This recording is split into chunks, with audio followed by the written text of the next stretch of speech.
As you already know, there are many ways of communicating that doesn't actually involve verbal communication. One such way is through nonverbal communication. It could be a look, touch, or even the distance at which you communicate from. Today, I will be speaking about Edward Hall's study of proxemics, which is the use of space on interpersonal communication, according to Understanding Human Communication. According to Hall, the study of proxemics is valuable in evaluating not only the way that people interact with others, but also the organization of space in their houses and buildings, and ultimately the layout of their towns. This was from a study of a system for the notation of proxemic behavior by Edward Hall, one of the books that he wrote on this. Hall described the interpersonal spaces in 4 distinct distance zones: intimate space, personal space, social space, and then public space. Intimate space is best for embracing or touching or whispering, and it's only really done with people that we are extremely close with. The maximum distance is about a centimeter to about 18 inches. Again, this is best done with somebody that you are extremely close with. The personal space is good for talking with good friends and family. Generally about 1.5 feet to 4 feet. Just normal talking distance, nothing too imposing. The social space is best for interacting with acquaintances of yours, so people that you don't quite know or trust that well yet, but eventually are learning more about. The best distance for them is about 4 feet to 12 feet. And the last space is public space. This space is best reserved for giving speeches or public speaking. I would be standing farther away from the phone if I could. This space has a distance of about 12 feet to anywhere farther than that. In my own life, I only really allow a certain few people into my personal and intimate spaces, like my boyfriend, or my dog, or my dad, or my mom. Basically, someone who I consider to be an integral part of my life. When there is somebody who I don't really consider that part of my life who tries to break into that space, I generally shy away and do everything I can to maintain my personal space. However, if I'm talking with my family or my best friend, I have no problem letting them in the personal zone.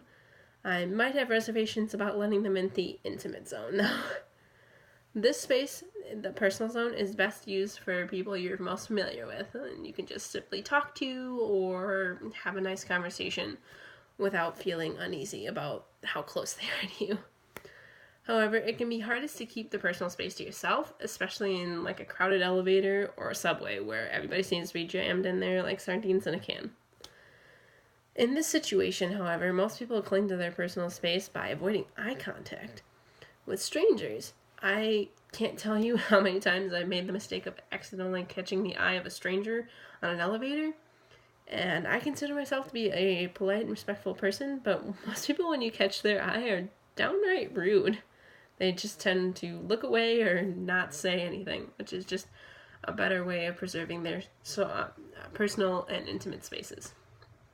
I reserve the social zone for the meeting of my significant other's friends. So my boyfriend's friends, boyfriends or girlfriends. I generally feel like warmer towards them, but I keep my distance because I don't really know them beyond what my friends have said about them, and I give them a little eye contact, but I don't stare them down just to scare them off. I never really thought of it, but if I can't maintain space, I like to put up barriers like pillows, or I sometimes stick my boyfriend right in front of me so that I don't really have to let them invade my space.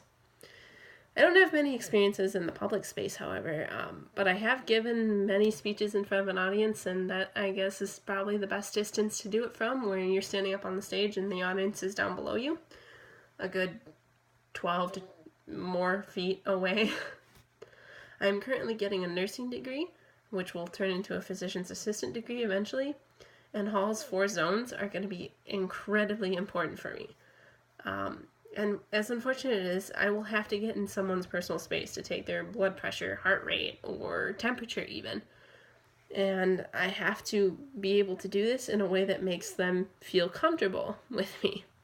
As a physician's assistant, I will have to learn when I'm considered part of a person's personal or social zones.